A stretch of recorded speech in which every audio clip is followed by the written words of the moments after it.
This country's top security official says plans are in place to perform fingerprint and retina scans on all visitors to Canada. Digital prints and photographs are already taken at foreign visa offices, but the incoming head of the Canadian Security and Intelligence Service says that program is going to be extended to include citizens of 60 countries who are able to visit Canada without a visa. These new measures are intended to provide a better idea of who's in the country at any given time. The new CISA's head says the extended measures should be in place starting in 2011. Michelle Juno Katsuya, a former senior CISA's intelligence officer, joins us now. Michelle, what's the point of all this? Why are we doing this? Well, one of the greatest problems for the law enforcement in the intelligence services was all the time to keep track of who's in, who's out, and when they're moving around and stuff like that. We will remember many news that came out in the last several years now, since 9/11, how much Canada's immigration law is lacking sort of the control that we need to have. Well, in that perspective, from a law enforcement point of view, it is a great effort to try to sort of minimize this kind of free-for-all that existed for too long by, first of all, trying to stop people or to deter people before they enter in Canada. Now, for the others who will come to Canada without a visa, we will try to keep track as much as possible of their entrance and their exit as much as possible. These 60 countries, which 60 countries are these that you don't need a visa to come here?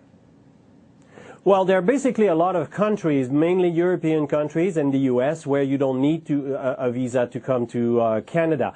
They will probably still not need a visa, but what will be imposed now is that everybody eventually, which is the ultimate objective of the program, is that every single tourist, visitors, business person that comes to Canada will need to sort of provide their biodata before entering or as they enter Canada. So how will this work practically? You know, plane lands, it's come in from Rome, bunch of Canadians, bunch of Italians, a handful of Americans, other Europeans on this plane. They get off the plane. What happens? Well, basically, this is trying to catch up or to sort of curve to the international pressure to try to beef up a little bit more the Canadian security system.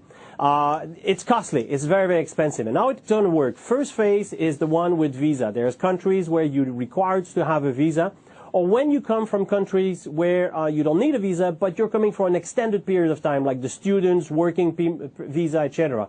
You will first, abroad, present yourself at a Canadian embassy or Canadian consulate, give your information, and at that point, give your biodata. When you will enter Canada, they will be checked again. Same thing now for people eventually phase 2 that come from countries where they do not necessarily need a visa to enter Canada. Eventually, where all this is going is that probably Canada is going to start sharing information or checking information with other countries. And now we're going to see a little bit like the no-flying list starting to share information with other countries about Canadian citizens and others that are traveling abroad. Yeah, and that raises quite a few privacy issues. Definitely, it does raise some privacy issue. Privacy commissioner has been very, very busy since 9/11. And for some people, there's the school of thought that says, if you want to feel safe, if you want to feel secure, this is the price to pay.